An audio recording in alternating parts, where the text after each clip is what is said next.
এখন আওয়ামী লীগের দরকার কোন সরকার তারা বুঝে।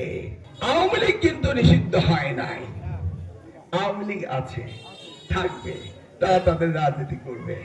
আমার নেত্রী দেশমাতা তাদের সাথে কোন রকম বিবাদ বিসংবাদ বা তাদেরকে উস্কানি বা তাদেরকে ক্রিটিসাইজ করে কোনো কথা বলেনি। আমি বললাম না, জনাব তারেক রহমানও বলেনি, আমি কখনো বলি না, বলবো না।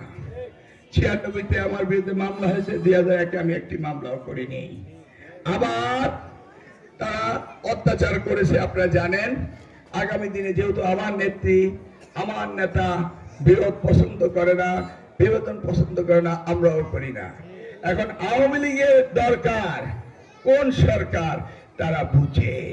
তারা জানতে হবে এই জামাত এই শিবির যদি আবার ক্ষমতা আসে আওয়ামী লীগের অবস্থা কি হবে। এটা কি আওয়ামী লীগ বুঝে না? আমরা চাই এবার আওয়ামী লীগের কোন প্রতীক নাই। অতএব তারা জানে মিলন উন্নয়ন করবে, অতএব তাদের দায়িত্ব, ইমানি দায়িত্ব আমাকে ভোট দেওয়া, তাই না?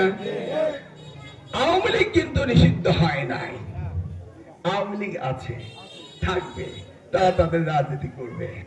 এবং শহীদ জিয়াও বহুদলীয় গণতন্ত্র চেয়েছে, আমরাও চাই প্রতিযোগিতা। আচ্ছা বলেন, আজকে যদি আওয়ামী লীগ ইলেকশনে থাকতো তাহলে এতগুলি কথা আমি কইতাম? আমি জানি আওয়ামী লীগ, আমি জানি বিএনপি, আমরা দুইজনে রাজনীতি করি, দুইজনে ভোট করি, দুইজনে জিতি, নাকি? এখন কিন্তু আমি জানি না কে যাবা, কোথায় বসে আছে, কখন কি করবে। আজকে আওয়ামী লীগ থাকলে কি সারাস্তি হাজিগঞ্জ মতলব লোক আইতো? কালকে যে মিটিং করছিল মিটিং কে আওয়ামী লীগ ঢাকাতে ভাড়া যাওয়া লোক আনতো? আমরা কচুয়ার লোকেই জানতাম কে আওয়ামী লীগ করে কে বিএনপি করে, নাকি? সুন্দর ইলেকশন আমরা করি নাই, হাড্ডি হাড্ডি জল লড়াই হয় নাই। আমি তো বারবারই জিতছি, নাকি? হাই তো নাই একবার। 96-তে দেখেছি, 2001-এ দেখেছি, 2008-ও জিতেছি, আবার ঢুকতে দেয় না, হাইকোর্টে রায় দেওয়ার পর ঢুকতে দেয় নাই, বুঝছেন তো? অতএব আমি আওয়ামী লীগ ভাইদের আহ্বান জানাবো, শুনেন, পাগল গরম ঠান্ডা চিনে। আওয়ামী লীগের ভাই 2013 সালে আগস্ট মাসে আপনারা জামাতকে শিবিরকে নিষিদ্ধ করেছিলেন, তারপরে কমাইছিলেন।